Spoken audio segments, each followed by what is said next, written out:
Yo, what is going on, y'all? It's your boy HD MMA back at it again with another video. Today, we are going over my picks and predictions for UFC Fight Night. Mike Malott versus Gilbert Burns. I believe this is happening in fucking Winnipeg, Canada. Canadian card. So, I mean, the last one was pretty good. I don't have any complaints about the last Canadian card. So hopefully, even though this one is not as stacked, I mean, we got we got Jamie Siraj versus John Yanis kicking off the card. So I know that's a banger fight. We all been fucking tossing and turning in our sheets, wetting our sheets over this fight right here, and all the fights on this card. But hopefully, this one's at least a good watch. But yeah, a lot of sick fights on this card, a lot of barn burners, a lot of matchups we've been dying to see. On this one, we've honestly can't wait. We've been chomping at the bit this whole week, waiting for the hour that this card starts. So anyway, let's get the card started off. We got the prelim opener of, like I said before, Jamie Siraj versus John Yanis. Jamie Siraj versus John Yanis. I'm going with Jamie Siraj in this one. By the way, I looked up on Forebearers. I looked up where the surname Siraj comes from. It's got a high population density in the Thank You Come Again region of the world, and the Do Not Redeem region of the world. It's got a really big fucking occurrence rate in there. So that might be a precursor. I know he's been slimed out by Diego Brandao on the regional scene. I think is in his last couple fights before getting to the UFC. Jamie over here has, and I know he's like, in the past he's had like some gnarly fucking skin condition, where he was like covered in fucking acne and like just cysts and like crust and shit. So that might be another telltale sign of what's to come in this octagon. But John Yanis, I don't really rate him that much. He seems a bit weak in the grappling. To be honest, he'll try to do the right things. He'll have like some instincts to like get his hips down or whatever. But when guys get like a good attempt on him or a good takedown attempt on him, or just good like shot on him, he does just seem to get taken down and just fall to the ground on his back. And Siraj over here, he has really good grappling, good takedown entries. He did take down Brandao in this fight as well. He couldn't keep him there, but he did take him down. So I think that's a good sign in this fight, at least in the grappling. Freaking, and Giannis over here, he fucking has lost to rear naked choke a couple times on the regional scene as well. So yeah, I'm going with Jamie Siraj here to get like a round 2 sub. Be able to take down Giannis, get to the back, I believe, get to the back, get to some dominant position, and then transition to the back and be able to latch up a rear naked on Giannis over here. So yeah, not much to say about them. Moving on. We're gonna be trying to speed through this card. I'm extremely fucking tired. We got John Castaneda versus Mark Vologden. Mark Vologden, the great Mark Vologden, he's made a plethora of appearances on a small YouTuber called Jaden Cable's channel. He's made some appearances in the vlogs. taken part in those. So he's a personality.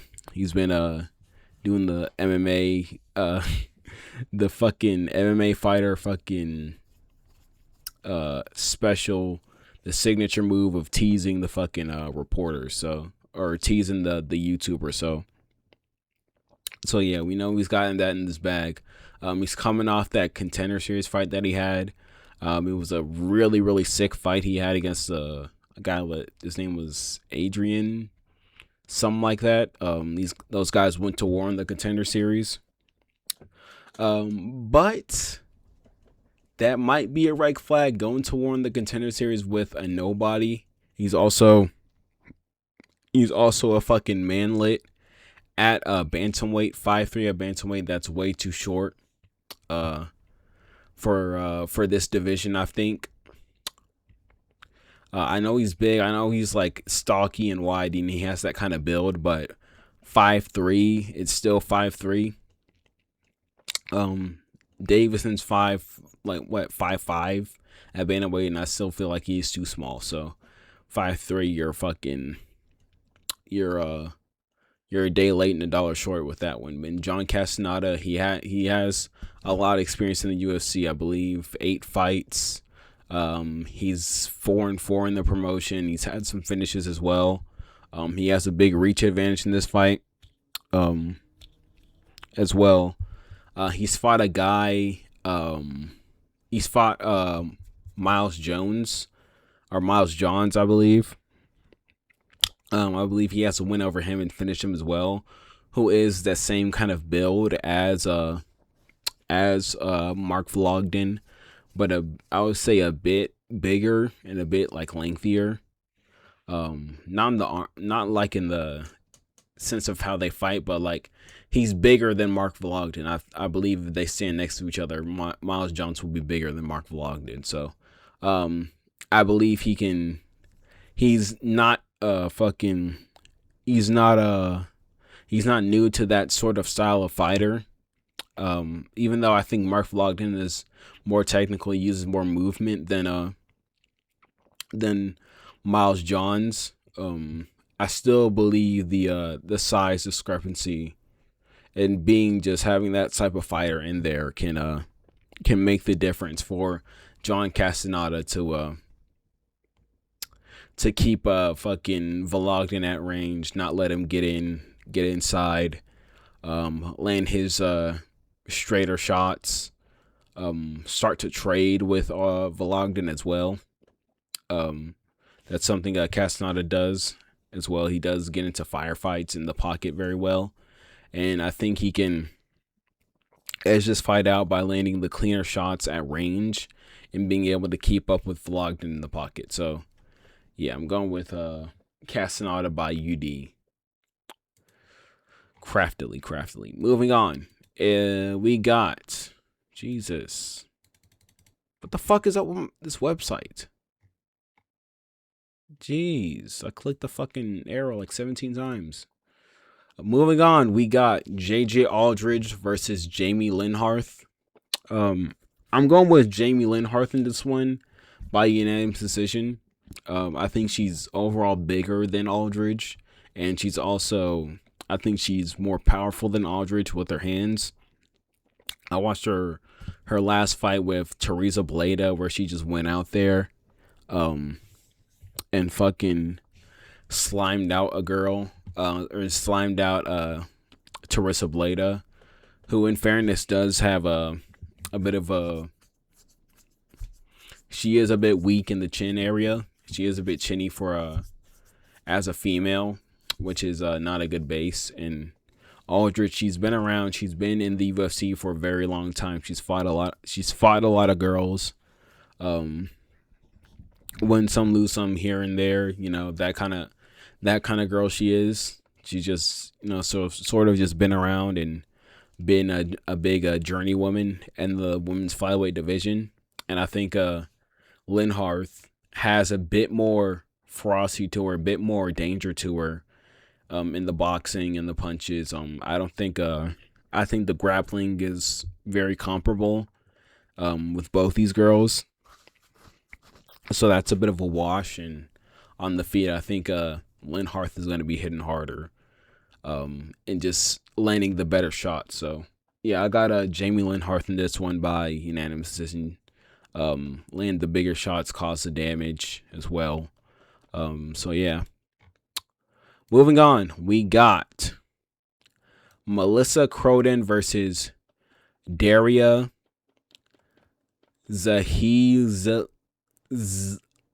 Daria Zahilizniakova. Jeez. I learned how to pronounce that too as well. And fucking I'm getting better. At least I didn't fucking blank and just stare at the screen like a dumbass. But yeah. I'm going with Daria Zahilizniakova in this one.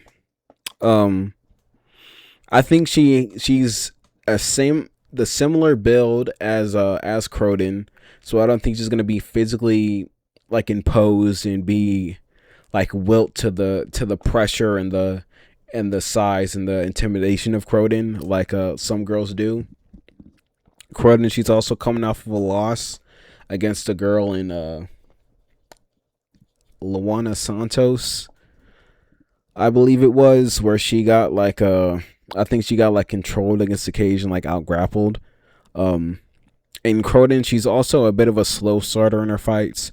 I remember in her UFC debut, she was getting pieced up in like in the first round and the first half of the second, and then she rallied back in the later rounds, like late in the second and third, for like a TKO finish against a girl.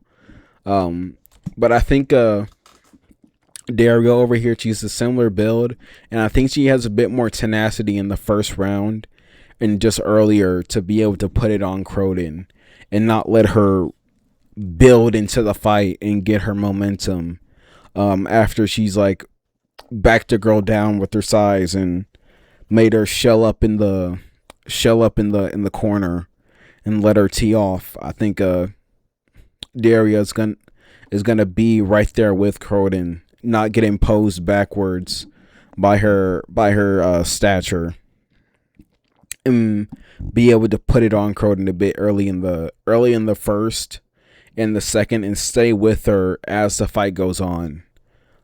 So yeah, I'm going with Daria here. I think a unanimous decision would be good, or maybe even a first round TKO. Croden does get dropped a lot. I remember that's something that fucking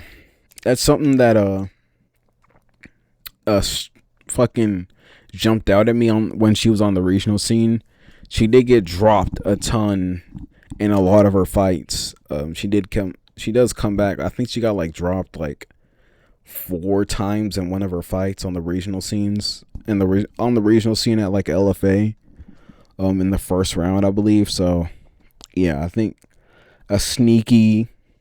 there could be like a sneaky first round finish for Daria if she really if she really like puts it on Croden and doesn't let Croden settle in. So yeah, but Daria Zahilizniakova, I got all day. And if this fucking website can work. Moving on. Do I got to refresh? Let's refresh this shit. Dude, what happened? What is happening to my fucking internet?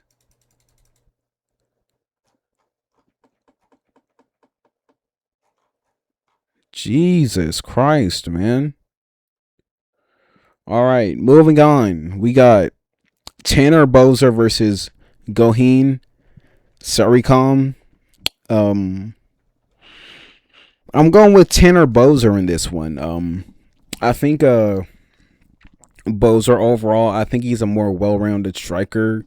He throws good kicks. He does swing wild in the boxing a bit. I think Sarikam over here, I think he's a bit more stationary in the boxing. Doesn't swing as wild as Boser.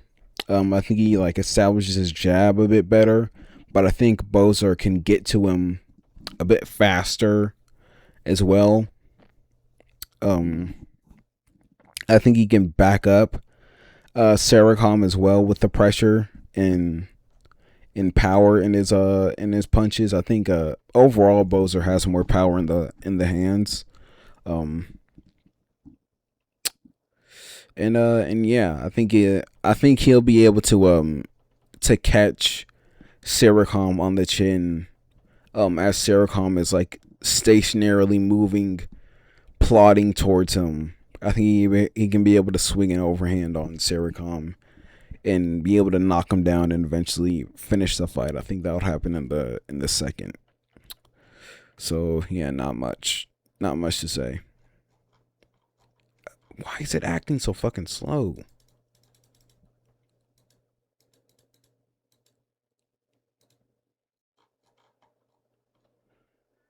Oh my god, I do not want to record this. I do not want to restart my PC and re-record this video. Moving on, we have Julian LeBlanc versus Robert Valentin. I'm going with LeBlanc in this one. Valentin, he's very, very easy to finish. Got in the UFC off the Ultimate Fighter. He lost Ultimate Fighter and still got signed, and just has not been able to put anything together of substance. It's been finished. Got finished by Gauthier last time he was out here. He's just very vulnerable up against the cage. Like anytime you back him up against the cage, he just kind of like shrivels away and just shells up and lets guys kind of have their way with him. And LeBlanc, he is a bit blobby in the stomach region, but he is a very good grappler. He likes to get guys up against the cage, get them in that body lock, trip them out, and sub guys. And I think he'll be able to do that against Valentin here. I think he'll be able to back up Valentin, get to the body lock, get to some trip or throw that he likes to go for. Get the back and get like a rear naked or something like that. Yeah, and I think that'll be all she wrote for Valentin. I think that'll be and that's gonna be 3 losses in a row for Valentin. Maybe they give him one more hungry prospect to get, so they can get a finish, and then they just cut him. But yeah. Either way, I got LeBlanc in this one. Moving on. We got Dennis Buzukja versus Mauricio Barboza. What the fuck? Jeez, man. All right, moving on. We got Dennis Buzukja versus Mauricio Barboza. I'm going with Barboza in this one by a round 1 KO or TKO.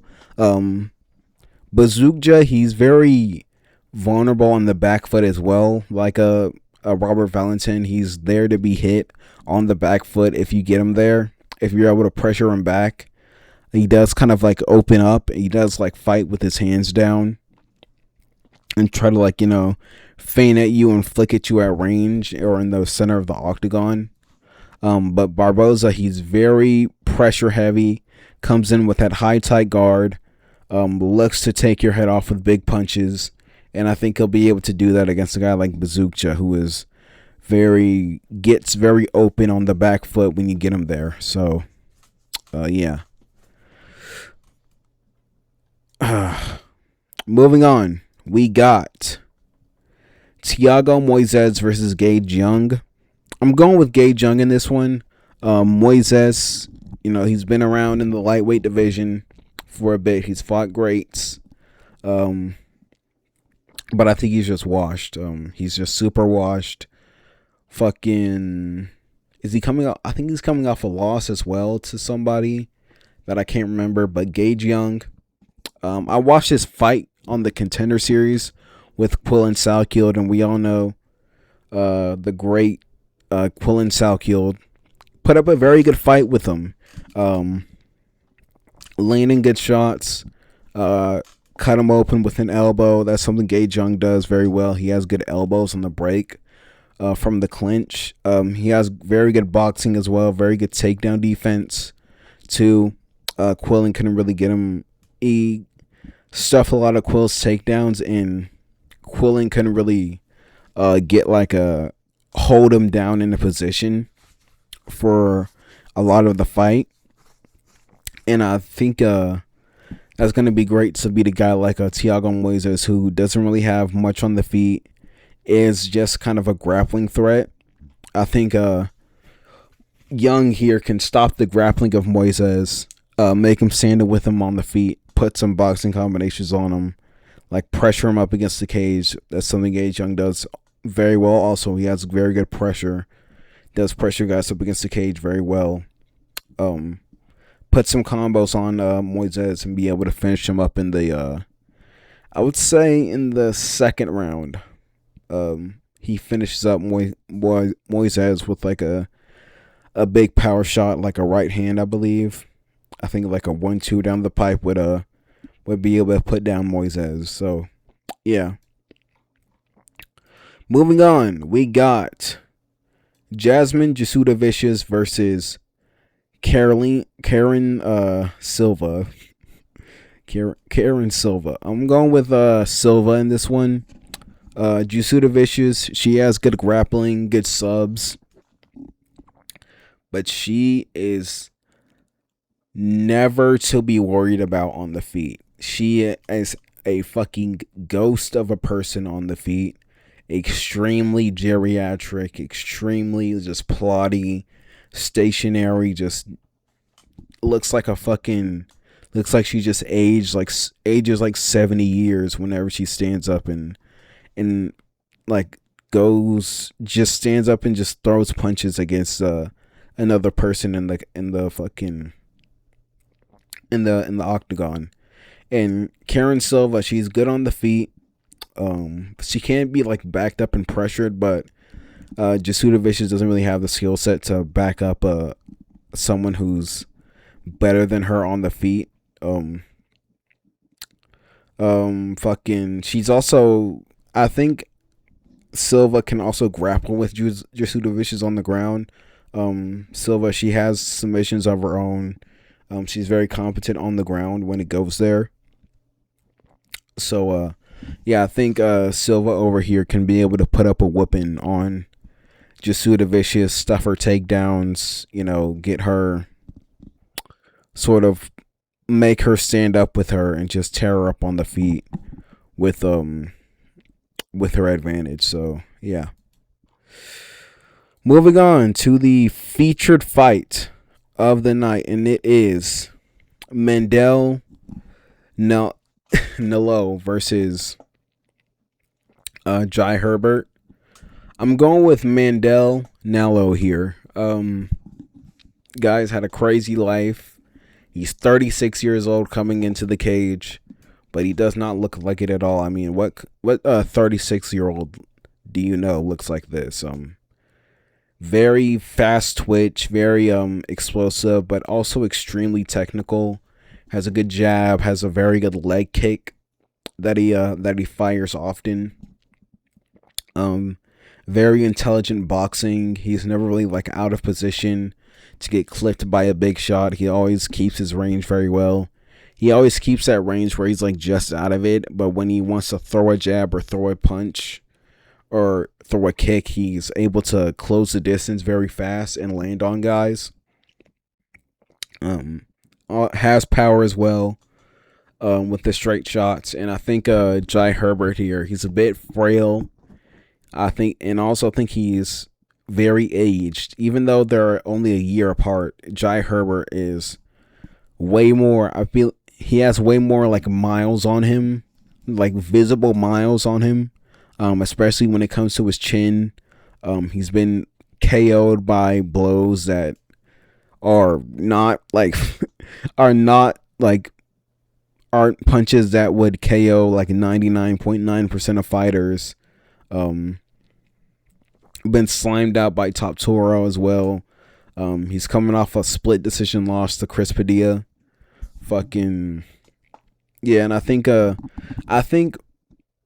Mandel, when it all boils down to, I think they both fight very similarly, but I think Mandel has just more physicality to him. He has more fast switch muscles, and he has way more like finishing ability to be able to put away Herbert than Herbert has to put away Mandel. So I'm going with Mandel.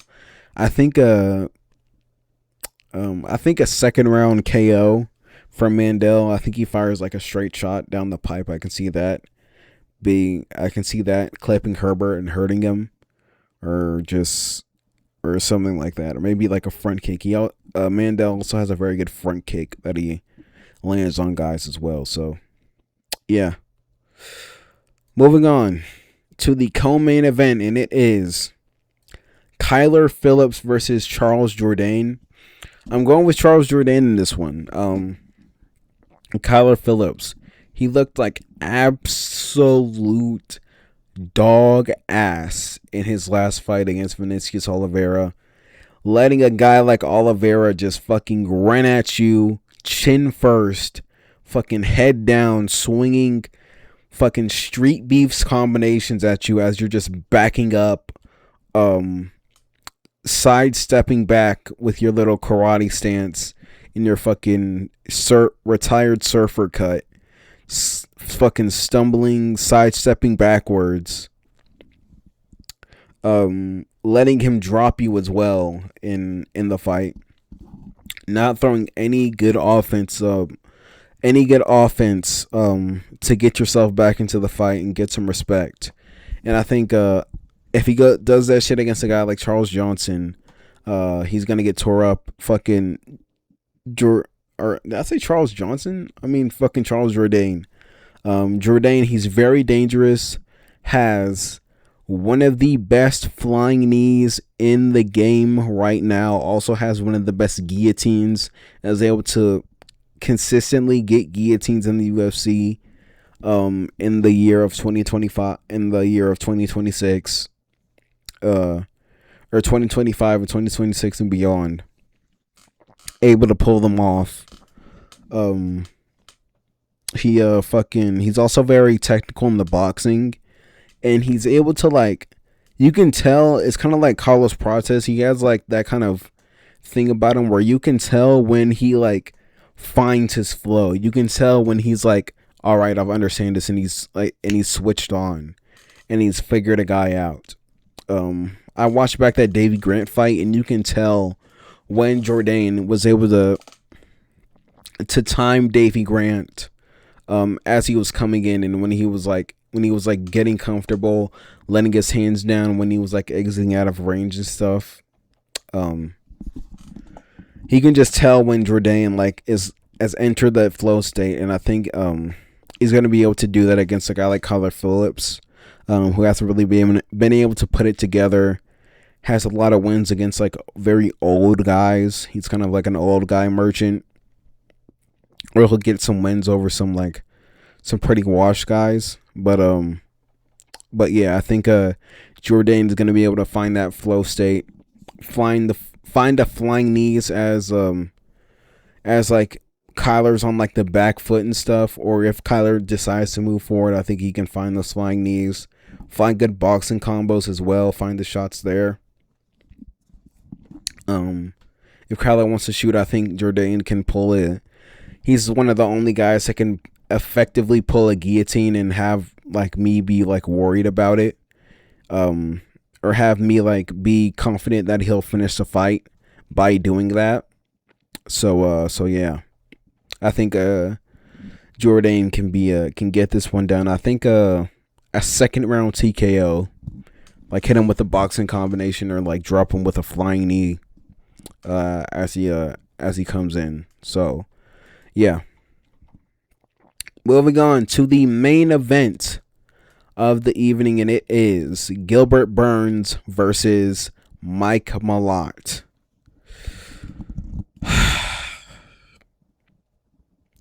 Truly, this one had me up all night, guys. I mean, like, I was tossing and turning, couldn't eat, couldn't fucking couldn't do, couldn't drink, couldn't do shit. In preparation, researching this main event very heavily. I'm going with Mike Malott, but I'm very, very worried because he is from Canada. We all know what's going on there. He is sort of a reflection of of the climate and the culture in Canada. He's just like he's one of those white people that's just like he's just so he's like so like he just like doesn't have it in him. He just doesn't have that like grit and grind to him and like be able to tough out certain situations and stuff. He can, if you push on him right, if you hit the right sweet spot, he can crumble. And I'm very worried that might come out in this fight against Burns, who has been looking extremely washed. Been on a 4-fight losing streak. Last win was against fucking Jorge Masvidal as well. Burns has not looked the same. He's fought good guys. He fought Hamzat, fought JDM, fought Sean Brady, fought fucking Michael Morales as well. I think that's the fight he's coming off of. So Burns has been looking washed, but I'm worried about the grappling of Burns. The grappling of Burns, that's still very he's still able to get it all very effectively. He's still able to get guys down. He's still able to control guys when he wants to shoot takedowns and not just swing with his fucking eyes closed on the feet. He can still get guys down in the takedowns. And that Neil Magny fight, we all know very well that Neil Magny fight against with Mike Malott, where he got beat up in the third and stuck in mount, or like stuck on his back and just got fucking TKO'd. I fucking fear that Burns is able to do this, will be able to do the same thing as the fight goes on and Malott slows down a bit. But I think if Malott can keep the fight standing, I think he'll be able to eventually clip Burns and hurt him with like a big hook on the pocket or in the pocket. Clipping with a hook. Malott does have some heat in his hands. He's able to throw and put guys down with. He put down the great Charles Radke, our boy Radke. He put him down. Put down a couple other guys as well that I'm forgetting. So yeah, I am worried, but I think Malott can. I think I'm factoring in the wash factor of Burns. And I think if Malott can fucking keep this fight standing, I think he'll be able to find the hook on Burns and eventually drop him and put him away. So that's what I'm thinking will happen. I think that might be able to happen in, I would say the second round. I'll say in the second round, Malott can find a big hook on Burns after stuffing some takedowns and not letting Burns get in the fight and sort of out brawling or out pocket boxing Burns. I think he can get in there and be able to to land a hook on him and put him away. So yeah, those are my picks for UFC Fight Night: Mike Malott versus Gilbert Burns. Again, I got Mike Malott by a second round TKO. Charles Jourdain, second round TKO. Mendel Nalo, second round KO. Karen Souza, Karen Silva, fucking unanimous decision. Gage Young, second round TKO. Mauricio fucking Barboza, first round KO. Julian LeBlanc, first round sub. Tanner Boser, second round TKO. Daria Zahilizniakova, unanimous decision. Jamie Lynn Harth, unanimous decision. John Castaneda, unanimous decision. Jamie fucking Surridge by fucking first round sub. So yeah, those are my picks for UFC Fight Night. Winnipeg, Michael fucking Malott versus Gilbert Burns. I don't know if I'm gonna be doing a fight companion for this one, but if I have nothing to do, I'll fire up the stream. So yeah, hope you guys enjoyed the video. I think this is the latest I've come out with the fight prediction. So yeah, fucking whatever. Hope you guys enjoyed it. Hope you guys enjoyed the video. Hope you guys enjoyed the fights. Be sure to like, comment, sub, whatever the fuck. And I'll see you guys in the next video. Peace.